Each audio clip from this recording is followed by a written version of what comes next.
दोस्तों रूबिका लियाकत ने कंचना यादव को ऐसा धोया कि कंचना यादव ने डिबेट छोड़ने की धमकी तक दे दी। वैसे तो आपने बहुत बार कंचना यादव को डिबेट्स में जलील होते हुए देखा होगा, कई बार इंसल्ट करवाने के बाद भी और खुद को एक्सपोज करने के बाद भी कंचना यादव रोज मुंह उठा के यशवी यादव और लालू यादव की तरफदारी करने आ जाती है। लेकिन आज ऐसा क्या हुआ कि कंचना यादव की बोलती ही बंद हो गई, वो भी भरे मंच पे, और हर बार की तरह कंचना यादव माइक फेंक के भागने लगी। तो आज मैं ऐसी वीडियोस लाया हूँ जहाँ पे कंचना यादव की घंघोर इंसल्ट हो रही है। जय हिंद। ये सिर्फ सुविधा प्रधानमंत्री नरेंद्र मोदी जी को अवेलेबल है। वो बिहार में जाते हैं, 14 कैंडिडेट अभी तक परिवारवाद से दिए हैं, एक भी शब्द परिवारवाद पर नहीं बोलते।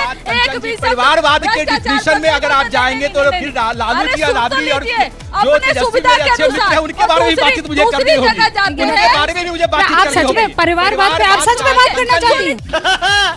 दूसरी जगह परिवारवाद पे आप सच में बात करना चाह रही हैं? मीसा भारती से ज्यादा पढ़ी लिखी हुई है, आपको क्यों नहीं मिला? मैं आपसे जानना चाहता हूँ, मीसा भारती और से ज्यादा पढ़ी लिखी हुई है, आपकी दूसरी बहन जो सिंगापुर से आई है। वहीं पर एक सवाल पूछिए, जवाब तो दीजिए ना, जवाब तो दे दीजिए। हमारे साथ कंचना जी हैं, आरजेडी की राष्ट्रीय प्रवक्ता। शुरुआत जरा इनसे कर लेते हैं।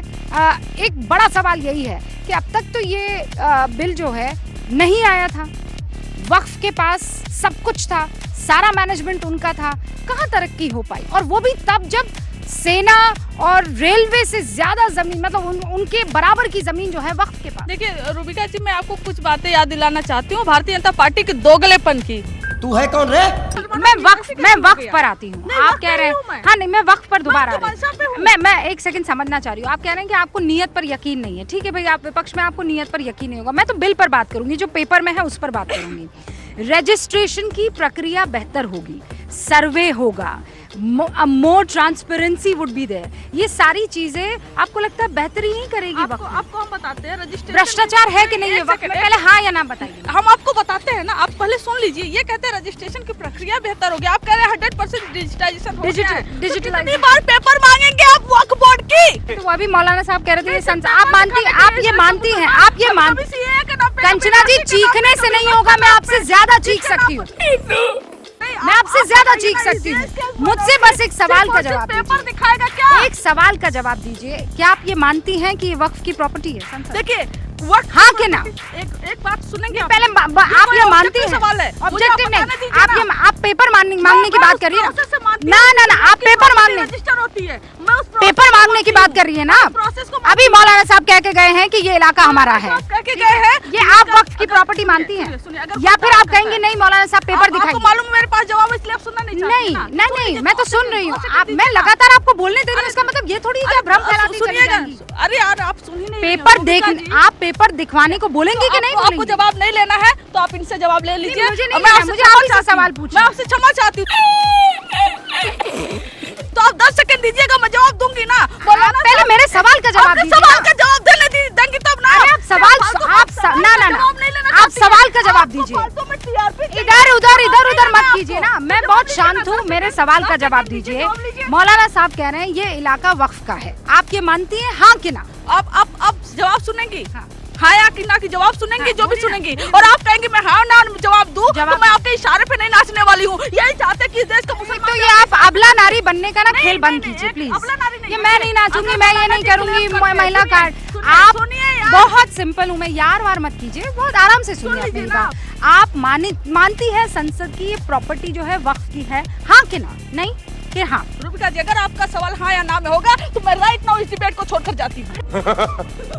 नहीं, डिबेट नहीं हो सकता ना फिर। अच्छा ठीक, अरे डिबेट नहीं हो सकता। मैं आपसे माफी मांगना जैसे मैं कहती हूँ कि मैं नहीं मानती हूँ, आप भेजिए। कंचना जी मैं ये मानती हूँ कि नहीं है? जवाब सुनिए, डिबेट करवा रही है क्या? मैं कह रही हूँ कि ये नहीं करवा रही है। मान लीजिए अगर आपको ये लगता है कि अरे कंचना जी जाइए मत, गड़बड़ हो जाएगी। कंचना जी, अरे कंचना जी,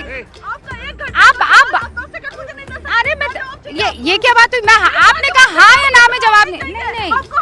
आप अरे हंगामा नहीं, मैं हंगामा कर ही नहीं रही हूँ। अरे मैं हंगामा कर ही नहीं हूँ। अरे भाई हंगामा मैं कर ही नहीं रही हूँ। आप इधर आइए ना कंचना जी, इधर आइए ना आप। मैं नेक्स्ट, अरे भाई नेक्स्ट सवाल की तरफ जा रही हूँ। आइए मैं 60 सेकंड देती हूँ, आइए मैं 60 सेकंड देती हूँ आप। अरे आइए ना, हाँ 60 सेकंड में जवाब देती हूँ। अरे चीखिए मत, आइए।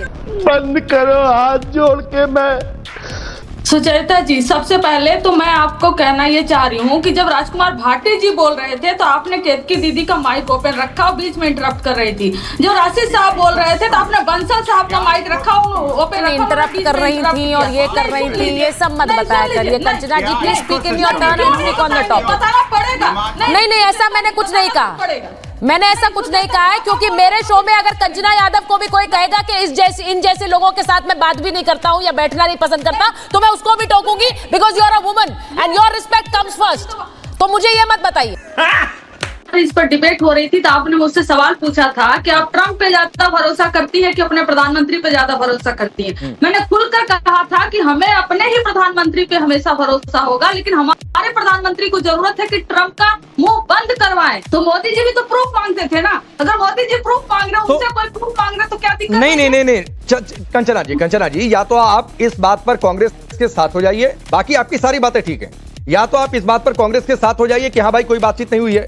आप कह रही है बातचीत भी हुई है, आप कह रही है प्रधानमंत्री के साथ भी हैं, आप कह रही है विदेश सचिव के साथ भी हैं, फिर आप कांग्रेस की इस बात को खारिज भी नहीं कर रही कि सबूत मांग रहे हैं बातचीत का। आप क्रोनोलॉजी समझ लीजिए। तो डॉक्टर अजय आलोक, आपका रास्ता आसान हो रहा है। देखिए रोमाना जी, ये दो गुंगे साहब जो हैं ये इसलिए लड़ रहे हैं क्योंकि ये लड़ाई भाईजान के वोटों की है। मैं साफ बोल रहा हूँ, ये लड़ाई ये है कि मुसलमानों का एक मुश्त वोट आम आदमी पार्टी को भी चाहिए, कांग्रेस को भी चाहिए, AIMM को भी चाहिए। पूर्वांचलियों का अपमान होते रहे, उससे कोई फर्क नहीं पड़ता है। पूर्वांचलियों में मुसलमान भी हैं। पूर्वांचलियों हम उनको नहीं मानते हैं, रोहिंग्या को, जिनको ये अपना दामाद बना के यहाँ रखे हुए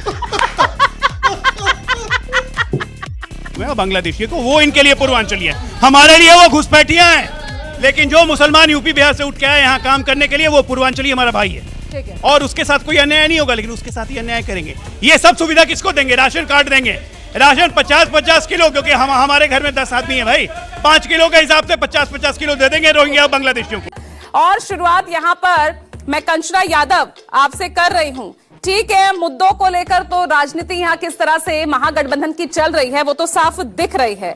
यूनिटी और क्लैरिटी के साथ इंडिया गठबंधन बिहार में चुनाव लड़ेगा। कोऑर्डिनेशन कमेटी यहाँ पर बनाई गई है जिसमें नेतृत्व तेजस्वी यादव का होगा। तो यानी महागठबंधन का चेहरा भी, सीएम फेस भी तेजस्वी यादव ही होंगे। फिर उसमें पूजा जी, उस पर डाउट कहाँ है? दोस्तों, कंचना यादव की बेइज्जती का सिलसिला बहुत पुराना है। कंचना यादव को अगर आप जब भी देखेंगे तो हमेशा चिल्लाती रहती है, किसी भी सीधे सवाल का सीधा जवाब नहीं मिलता कंचना यादव की तरफ से। कंचना यादव का काम सिर्फ इतना है कि डिबेट में शोर मचाओ और किसी दूसरे को बोलने मत दो और किसी भी सवाल का सही जवाब मत दो, सिर्फ बातों को गोल गोल घुमाओ, सवाल पूछने वाले को ही सवाल पूछ दो। यही कंचना यादव की पुरानी आदत है और इसके बावजूद भी कंचना यादव को रोज टीवी वाले रोज बुलाते रहते हैं और डिबेट कराते हैं। तो वीडियो पसंद आए तो लाइक कमेंट शेयर जरूर करें। जय हिंद।